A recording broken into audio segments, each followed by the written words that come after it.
vraiment, Dieu m'a encore emmené dans une grotte où nous étions beaucoup et nous étions comme des accidentés. Il y en a même qui ne respiraient plus. Il y en a qui étaient dans le coma. Et moi, j'étais bandé assis là. Ça, c'est lors du jeûne de là où on voulait libérer les gens de la captivité là. Captivité, oui. C'est là que tu as vu ça. Dieu te fait, tu te retrouves dans un endroit où il y a des accidentés. Les gens bandés partout. Une grande grotte. Donc, personne dans cet endroit-là était normal en fait. Personne n'était normal. Nous étions tous bandés. Attendez bien, écoutez bien. Quand on parle, vous étiez dans un souterrain. Oui, voilà. Grotte souterraine. Et c'est comme ça, moi j'étais bandé jusqu'aux pieds. Tout le monde, il y en a même, leurs bandes étaient déjà infectées. Les gens qui nous ont emprisonnés là, eux, ils étaient devant la porte de la grotte. Ils étaient tous habillés en costume comme des hommes d'affaires. Et nous étions dedans, nous cherchions comment faire pour sortir. On n'avait même pas de force. Et puis un coup, on entend une voix, une grande voix, une voix de la trompette. Et puis ceux-là même qui nous avaient emprisonnés, eux-mêmes ils sont et puis un coup ils se sont effrayés qu'elle arrive. Donc comme moi je respirais encore un peu et je me demandais intérieurement mais qui arrive.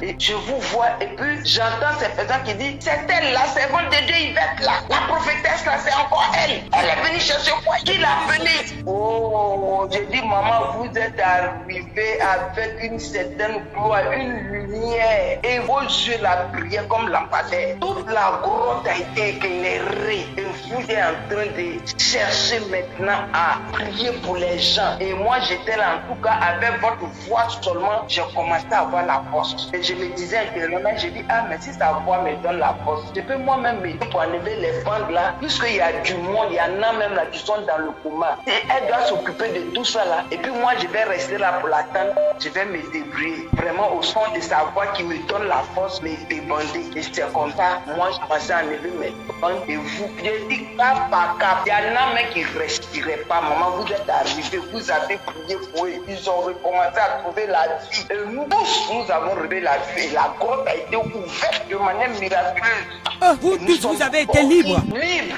Ça confirme. Après ce jeûne, le Seigneur m'avait dit, ma servante, j'ai restauré tout mon peuple. Grâce à toi, le Seigneur, le jour il est venu, il était content. Il m'a dit, tu vois ma servante, je danse pour toi. Je danse parce que tu as libéré mon peuple. Tu ne sais pas ce que tu fais. Tu ne sais pas ce que tu es en train de faire dans la vie de mon peuple. Tu as libéré. Là maintenant, le diable, il a commencé à rigoler. C'est elle-même qui était mort même, maman. Mais tu l'as soulevé et tu lui as communiqué la vie. Oh, il était en train de courir même. Et tu lui as communiqué la vie et nous sommes sortis. Et comme moi je suis têtu, en sortant, je voulais arracher quelque chose des mains de l'une de ces personnes. Et puis quand j'ai entendu, il a dit, il faut laisser ça, on travaille, il faut avoir. Va travailler, puis tu vas avoir. Et vraiment, je me suis réveillé avec une force. Et j'ai eu la force d'entreprendre vraiment un petit commerce. J'ai dit, wow, toutes ces années, je suis dans une lourdeur où je ne peux pas entreprendre quelque chose. Et là, maintenant, tu as commencé quelque chose. Waouh! Ah, vraiment, c'est un témoignage puissant. Vraiment, mettez les cœurs pour ce témoignage et acclamez. On acclame, maman, que le Seigneur vous bénisse et qui fortifie votre commerce. Hein?